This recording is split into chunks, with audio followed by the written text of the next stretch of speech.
Saat pertama kali bertemu Chu Feng, saya merasa dia akan memiliki potensi besar di masa depan. Tapi saya tetap salah menilainya. Siapa sangka aku bisa menjadi seperti ini? Di seluruh dunia seni bela diri, ada begitu banyak monster berbakat, tetapi dia masih bisa menjadi yang terkuat. Nenek Yuan Shen menghela nafas. Meskipun begitu, selama aku bersama Song Yun, aku selalu dilindungi dan karena itu aku hanya punya sedikit kebebasan. Tapi Song Yun juga akan membawa berita dari dunia luar. Semoga Sang Dewi juga telah mendengar tentang urusan Chu Feng. Saudara Chu Feng adalah putra Jieranxing. Menurutku, ayahnya juga bukan orang yang sederhana. Dia hanya berpura-pura lemah dengan sengaja di dunia seribu besar. Dengan orang tua seperti itu, saudaraku Chu Feng pasti tidak akan kuat, apalagi dia sangat kuat. Kata Song Yun. Sayangnya, ngomong-ngomong, Chu Feng juga orang yang menyedihkan. Saya dilahirkan dalam keluarga baik-baik, tetapi karena saya bertemu dengan kakek yang tidak masuk akal, saya harus mengandalkan diri sendiri sepanjang hidup dan menderita begitu banyak hal dengan sia-sia. Berbicara tentang asal-usul, yang dikeluhkan Nenek Sen bukanlah betapa hebatnya Ibu Chu Feng, melainkan betapa sulitnya hidup Chu Feng. Bagaimanapun, dia telah melihat apa yang dialami Chu Feng. Segera, Song Yun membawa ibunya ke sebuah gua rahasia. Gua itu dalam dan luas, seperti istana alam yang dibangun di dinding batu. Namun saat mereka sampai di sini, Sang Dewi merasa gelisah, jadi dia mengingatkan Song Yun, Yuner, ada roh jahat di sini, kamu harus berhati-hati. Jangan khawatir, Ibu. Aku pernah ke sini sebelumnya. Tidak ada bahaya. Melihat Song Yun mengatakan ini, Sang Dewi juga menghilangkan keraguannya. Bagaimanapun, kekuatan putrinya saat ini jauh lebih kuat daripada dirinya, seorang wanita tua. Dan bila Anda masuk lebih dalam, Anda akan menemukan mural yang terukir di gua tersebut. Mural-mural tersebut secara jelas menceritakan sebuah kisah. Apa ini? Sang Dewi tampak penasaran. Saya telah mempelajarinya sejak lama, dan saya dapat memahami cerita yang diceritakan di sini. Bercerita tentang monster di zaman kuno. Monster itu sakit parah dan sulit disembuhkan. Dia tidak akan hidup lama. Namun, iblis ini telah mempelajari ilmu sihir. Selama dia memurnikan jiwa orang-orang yang dicintainya, dia dapat menyembuhkan penyakit ini. Dan satu-satunya kerabat yang dimiliki monster ini adalah ibunya. Ketika ibunya mengetahui hal ini, ia pun rela mengorbankan jiwanya untuk mengusir penyakit jahat itu. Ibu, apakah menurutmu cerita ini menyentuh? Tanya Song Yun. Namun sebelum ibunya sempat menjawab, Song Yun mulai batuk hebat dan memuntahkan banyak darah.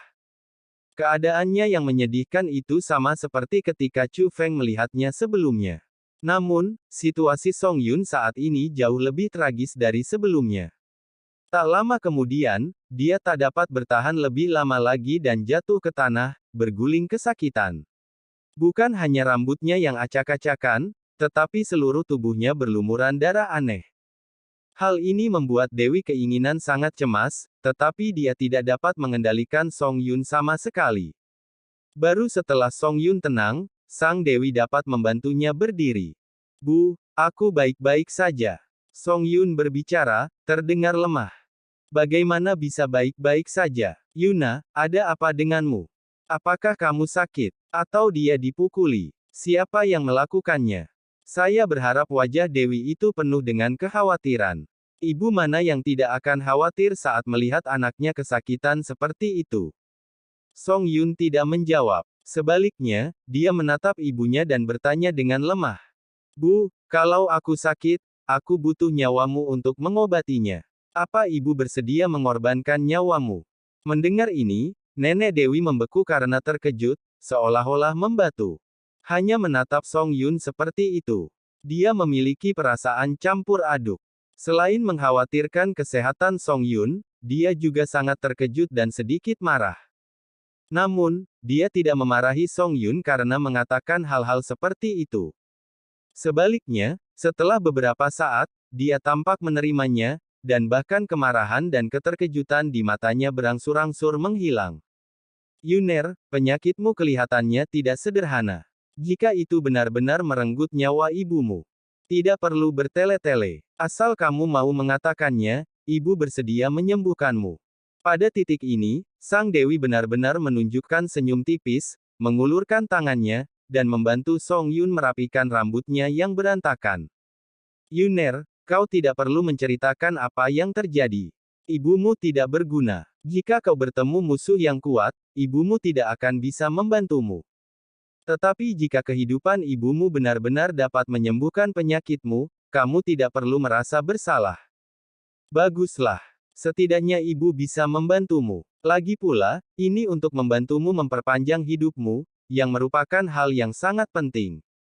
Sebenarnya, kamu adalah kelanjutan hidupku. Sejak kamu lahir, aku merasa tidak penting seperti apa sisa hidupku nanti. Yang terpenting adalah kamu bisa tumbuh sehat dan bahagia serta hidup bahagia selamanya. Yuner, aku tahu kau bukan anak yang berhati lembut. Aku juga pernah berpikir, apakah aku akan berhati lembut jika suatu hari aku menjadi musuhmu. Tapi sekarang aku harap kamu akan tetap menjadi dirimu sendiri seperti biasa, dan jangan bersikap lemah lembut meskipun itu aku. Setelah berkata demikian, Sang Dewi tersenyum dan memejamkan matanya. Yuna, silakan. Song Yun terdiam lama sekali, hanya menatap ibunya dengan ekspresi yang rumit. Tiba-tiba, dia tersenyum. Kemudian dia melambaikan lengan bajunya, dan kekuatan penghalang pun muncul, dan noda darah di tanah serta pakaian di tubuhnya pun kembali bersih. Oh, ibu, aku hanya menggodamu. Aku baik-baik saja. Jika Anda tidak percaya, silakan periksa sendiri. Saat Song Yun berbicara, dia mengambil inisiatif untuk meletakkan tangan Sang Dewi di pergelangan tangannya. Sang Dewi sudah bersiap untuk mati. Ia membuka matanya dan menatap senyum Song Yun yang cemerlang dan kejam, merasa sedikit linglung. Namun, ekspresi Song Yun sebelumnya tidak tampak seperti sedang berpura-pura, melainkan senyumannya saat ini tampak seperti reaksi dari lelucon yang berhasil. Untuk sesaat, dia tidak dapat membedakan mana perkataan Song Yun yang benar dan mana yang salah. Jadi dia hanya melepaskan kekuatan penghalang dan memeriksa luka-luka Song Yun, hanya untuk menemukan bahwa Song Yun benar-benar aman dan sehat. Anak sialan, bagaimana kau bisa menakuti ibumu dengan hal seperti itu? Semoga Dewi Belas Kasih menamparkan lengan Song Yun dengan keras. Oh, jarang sekali aku punya waktu untuk dihabiskan bersama ibuku. Ini namanya menekan dulu baru memuji. Ibu, kalau ibu pergi ke tempat ini, ibu punya kejutan buat ibu. Song Yun mengeluarkan peta. Apakah ini alasanmu membawaku ke sini? Tanya Sang Dewi sambil melihat tanda pada peta. Tentu saja, aku sudah menyiapkan kejutan untuk ibu. Cepatlah datang, ibu. Song Yun mendorong Dewi Harapan keluar dari gua. Setelah Sang Dewi terbang, senyum di wajah Song Yun langsung menghilang.